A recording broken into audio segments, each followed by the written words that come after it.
What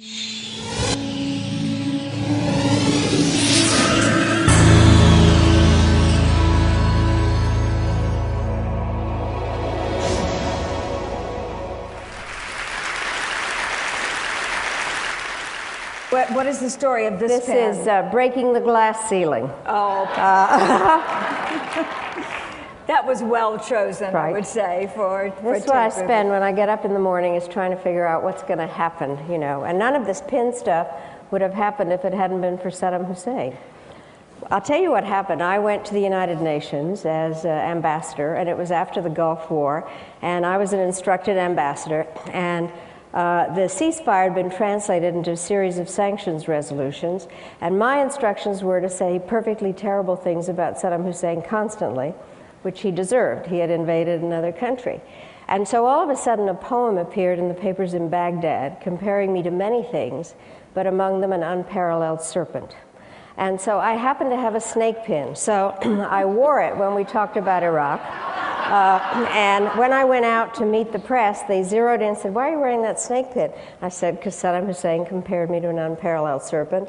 And then I thought, well, this is fun. So I went out and I bought a lot of pins that would in fact reflect what I thought we were going to do on any given day. So that's how it all started. Oh, so how large is the collection then?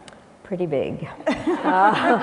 It's now traveling. At the moment it's in Indianapolis, but it was at the Smithsonian, and it goes with a book that says, "Read my pins." So is this a good idea? I remember when you were the first woman as Secretary of State, and there was a lot of conversation always about what you were wearing, how you looked, you know, the thing that happens to a lot of women, especially if they're the first in a position. So how do you feel about that, the whole... Well, it's pretty irritating, actually, because nobody ever describes what a man is wearing, but people did pay attention to what clothes I had. What was interesting was that before I went up to New York as UN ambassador, I talked to Jean Kirkpatrick, who'd been ambassador before me, and she said, "You've got to get rid of your professor clothes, go out and look like a diplomat." So that did give me a lot of opportunities to go shopping. But still, there were all kinds of questions about, did you wear a hat? How short was your skirt? And one of the things, if you remember, Condoleezza Rice was at some event and she wore boots, and she got criticized over that, and no guy ever gets criticized, but that's the least of it. It is. For all of us, men and women, finding our ways of defining our roles and doing them in ways that make a difference in the world and shape the future. How did you handle that balance between being the tough, diplomatic, and strong voice of this country to the rest of the world, and also how you felt about yourself as a mother, a grandmother, nurturing, and so how did you handle that? Well, the interesting part was I was asked what it was like to be the first woman Secretary of State a few minutes after I'd been named, and I said, well, I've been a woman for 60 years, but I've only been Secretary of State for a few minutes. So it evolved. But basically, I love being a woman, and so what happened, and I think there'll probably be some people in the audience that will identify with this. I went to my first meeting at the UN, and that's when this all started, because that is a very male organization. And I'm sitting there. There are 15 members of the Security Council, so 14 men sat there staring at me, and I thought, well, you know how we all are. You want to get the feeling of the room, and do people like me, and will I really say something intelligent? And all of a sudden I thought, well, wait a minute. I am sitting behind a sign that says the United States, and if I don't speak today, then the voice of the United States will not be heard. And it was the first time that I kind of had that feeling that I had to step out of myself in my normal kind of reluctant female mode and decide that I had to speak on behalf of our country. And so that happened more at various times, but I really think that there was a great advantage in many ways to being a woman. I think we are better a lot at personal relationships and then have the capability, obviously, of telling it like it is when it's necessary. But I have to tell you, I have my youngest granddaughter, when she turned 7 last year, said to her mother, my daughter, so what's the big deal about Grandma Maddie being Secretary of State? Only girls are Secretary of State. And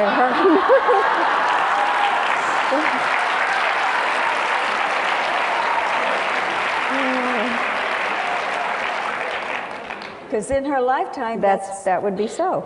Yeah. What a change that is.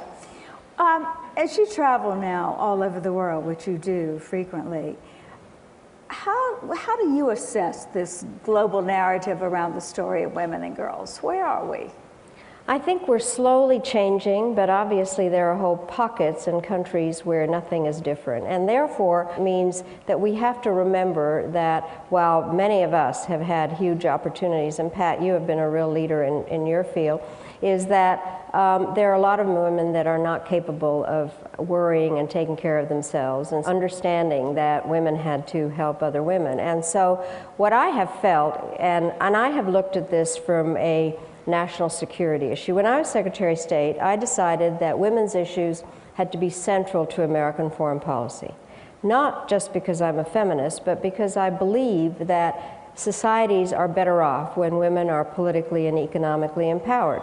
That values are passed down, the health situation is better, education is better, there is greater economic prosperity. So I think that it behooves us, those of us that live in various countries where we do have economic and political voice, that we need to help other women. And I really dedicated myself to that, both at the UN and then as Secretary of State.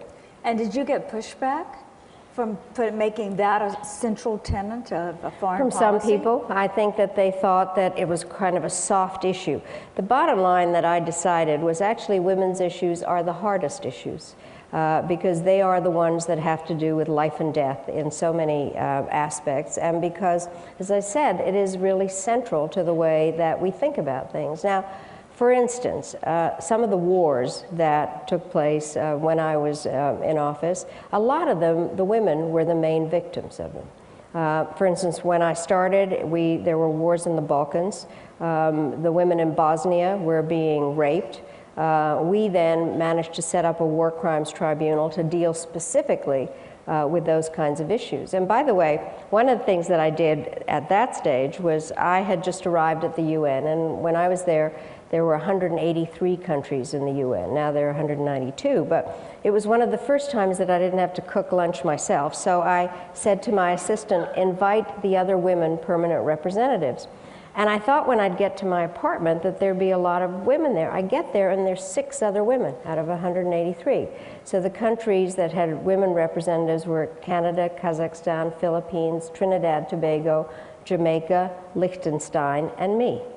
So being an American, I decided to set up a caucus.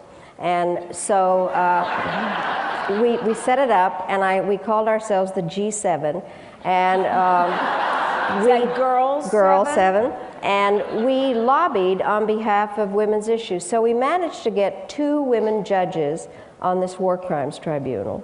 And then what happened was that they were able to declare that rape was a weapon of war, that it was against humanitarian.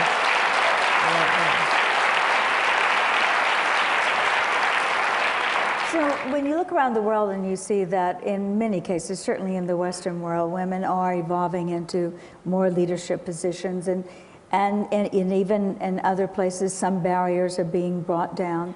But there's still so much violence, still so many problems. And yet we hear there are more women at the negotiating tables. Now, you were at those negotiating tables when there weren't, when there was maybe one voice, maybe 1 or 2 others.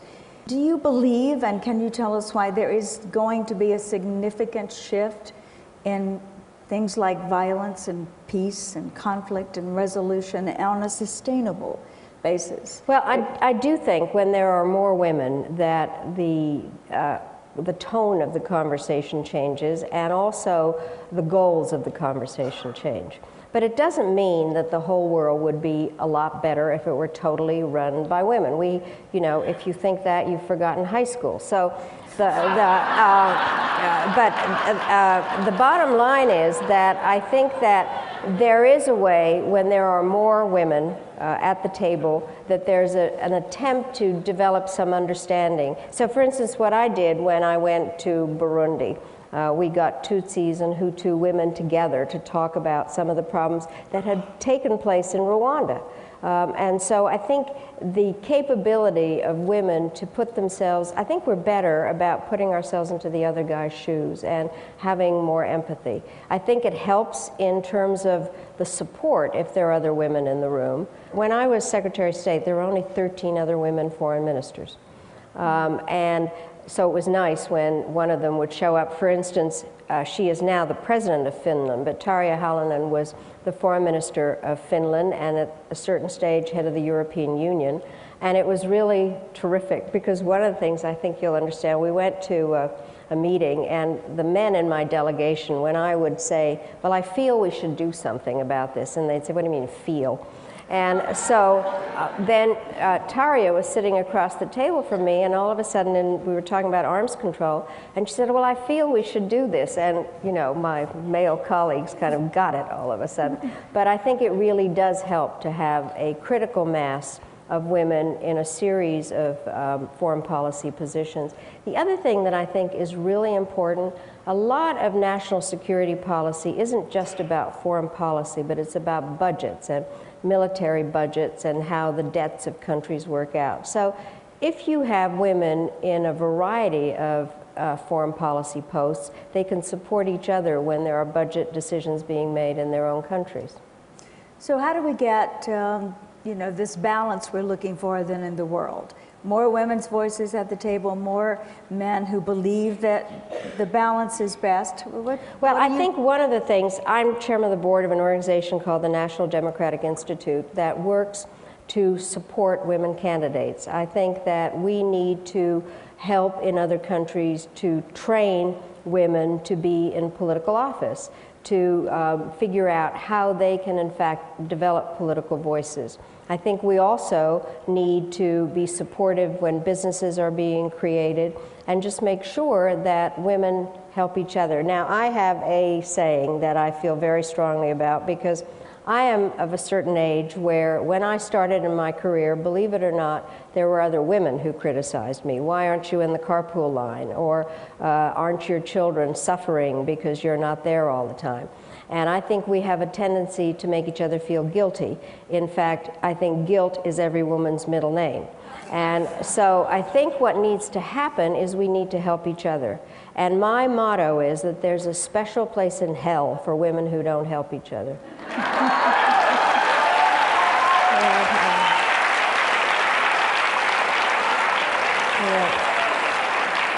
But Secretary Albright, I guess you'll be going to heaven. Thank you for joining us today. Thank you all. Thanks, Pat.